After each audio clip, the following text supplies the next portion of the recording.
बच्चों, welcome to my channel Verma study 2020 बुकलाना। मैं यूपी बोर्ड के छात्रों के लिए क्लास 12th का इकोनॉमिक्स हिंदी माध्यम से मैं फुल कोर्स कराऊंगा। यदि आप फुल कोर्स करना चाहते हैं तो मेरे चैनल को सब्सक्राइब कीजिए और बेल आइकन को प्रेस कीजिए ताकि जो भी वीडियो मैं अपलोड करूं उसका नोटिफिकेशन सबसे पहले आपको मिल सके। प्यारे बच्चों, माइक्रो इकोनॉमिक्स में व्यष्टि अर्थशास्त्र में चैप्टर 4 चल रहा है। इसमें हम लोग पढ़ रहे थे कुल आय, औसत आय और सीमांत आय के बारे में हम लोग कल पढ़े। अगर आप उस वीडियो को नहीं देखे हैं तो आई बटन को क्लिक करके उस वीडियो को देख लें। आज हम लोग पढ़ेंगे कुल आय, औसत आय और सीमांत आय में संबंध। कुल आय, औसत आय और सीमांत आय वक्र में संबंध, relationship between TR, AR and MR।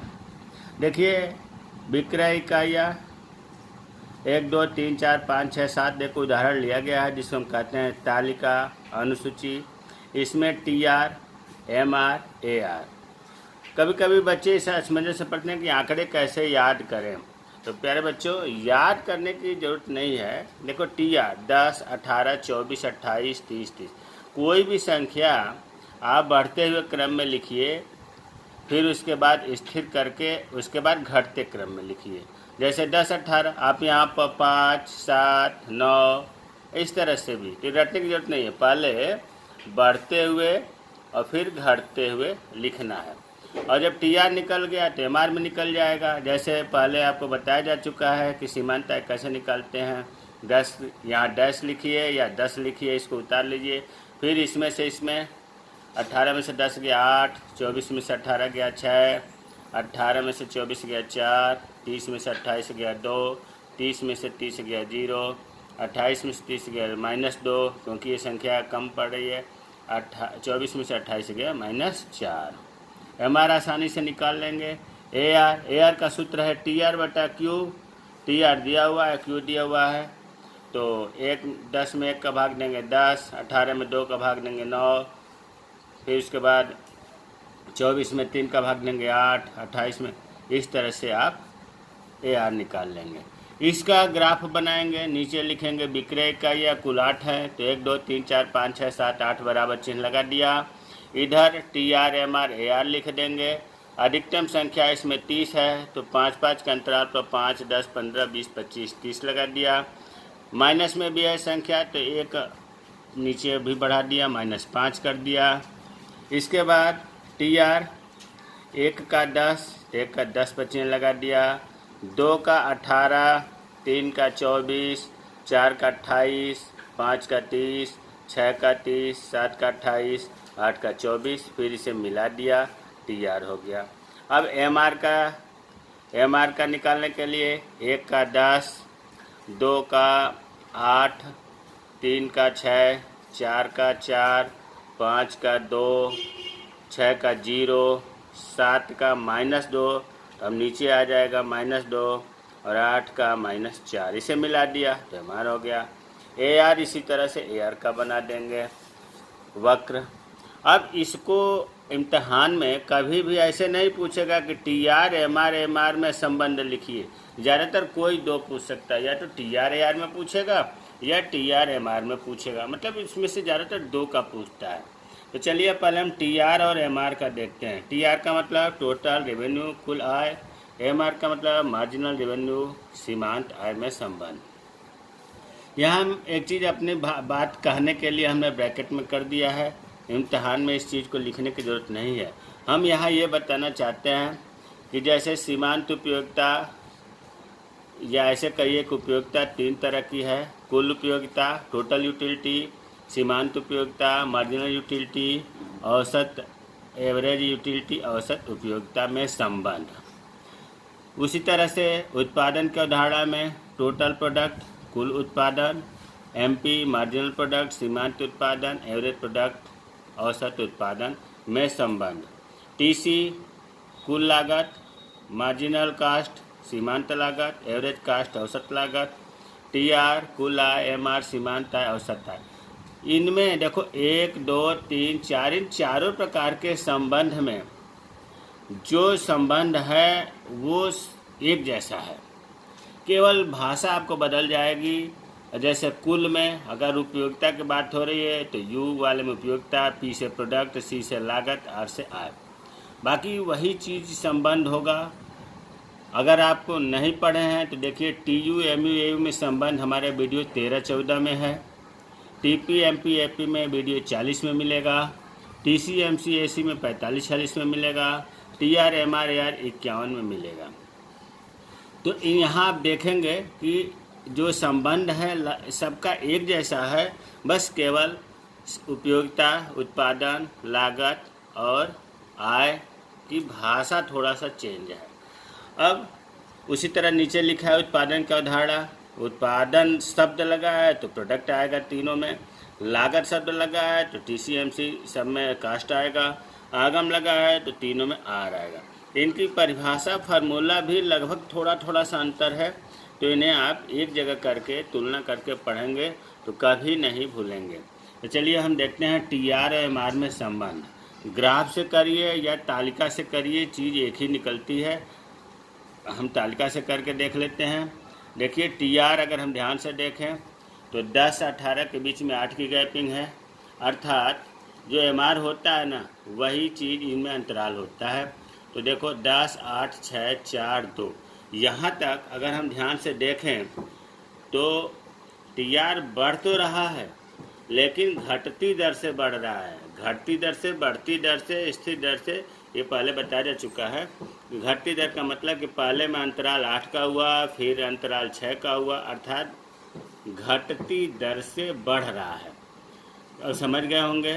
तो TR बढ़ती दर से बढ़ता है। इस सवाल में बढ़ती दर से नहीं बढ़ रहा है, लेकिन कोई ऐसा भी सवाल हो सकता है कि ऐसा हो सकता है TR बढ़ती दर से बढ़ता है तो क्या होगा, MR भी बढ़ेगा। ये इस सवाल में ये आपको नहीं दिख रहा है, लेकिन अन्य सवालों में ऐसा हो सकता है। दूसरा है TR घटती दर से बढ़ता है। जी हाँ, TR घटती दर से, इस यहाँ तक बढ़ रहा है घटती दर से, तो क्या होगा, MR भी घटता है लेकिन धनात्मक रहता है। देखिए यहाँ तक तो घटती दर से, बल्कि यहाँ हम 0 तक का लें कि यहाँ तक जो है TR घटती दर से बढ़ रहा है यहाँ तक, और MR भी घट रहा है। MR यहाँ तक धनात्मक है, इसके बाद माइनस में हो रहा है MR। तो वही चीज़ कह रहा है कि TR घटती दर से बढ़ता है। प्यारे बच्चों, तसल्ली से दिमाग से समझिए, यहाँ तक जो है TR घटती दर से बढ़ रहा है, इसके बाद TR बढ़ नहीं रहा है, TR घट रहा है। और जैसे ही TR घट रहा है माइनस में हो जा रहा है MR। तो दूसरा लिखा है TR घटती दर से बढ़ता है तो MR घटता है पर धनात्मक रहता है। यहाँ तक ये सभी संख्याएं धनात्मक हैं। तीसरा है TR स्थिर दर से बढ़ता है तो MR स्थिर रहता है। इसमें स्थिर दर की कोई संख्या नहीं है इसमें, तो ये भी आपको देखने को नहीं मिला। ये है उदाहरण में, अगर स्थिर दर से बढ़ता तो MR भी स्थिर रहता। दूसरा है TR अधिकतम होता है तो MR शून्य होता है। देखो TR सबसे अधिकतम ये है।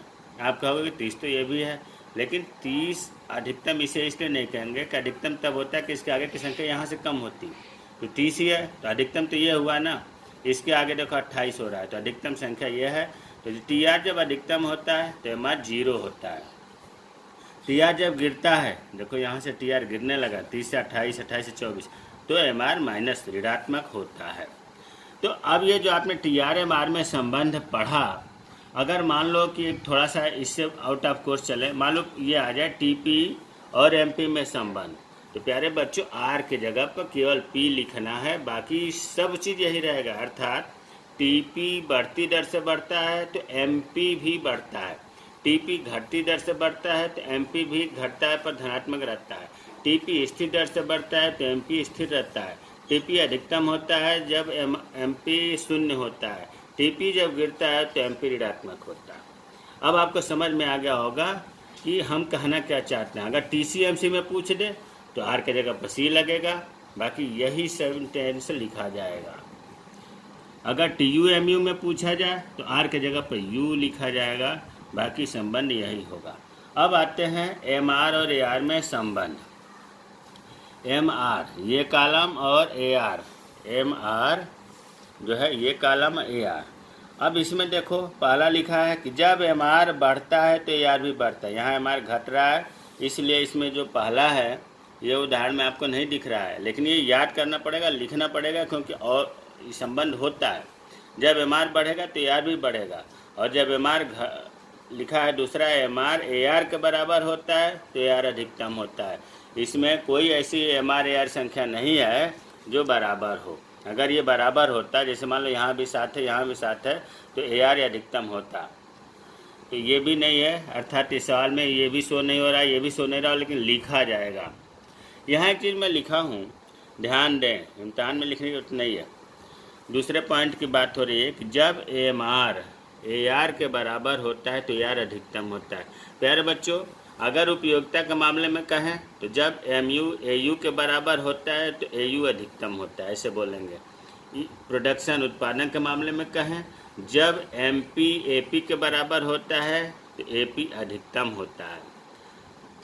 आय के मामले में कहें, एम आर ए आर के बराबर होता है तो ए आर अधिकतम होता है। लेकिन अपवाद कहिए या जो भी कहिए, अगर लागत के संदर्भ में ये बोलना हो कि जब एम सी ए सी के बराबर होता है तो ए सी न्यूनतम होता है, केवल लागत में ये बात न्यूनतम आएगी, बाकी सभी संबंधों में अधिकतम होता है।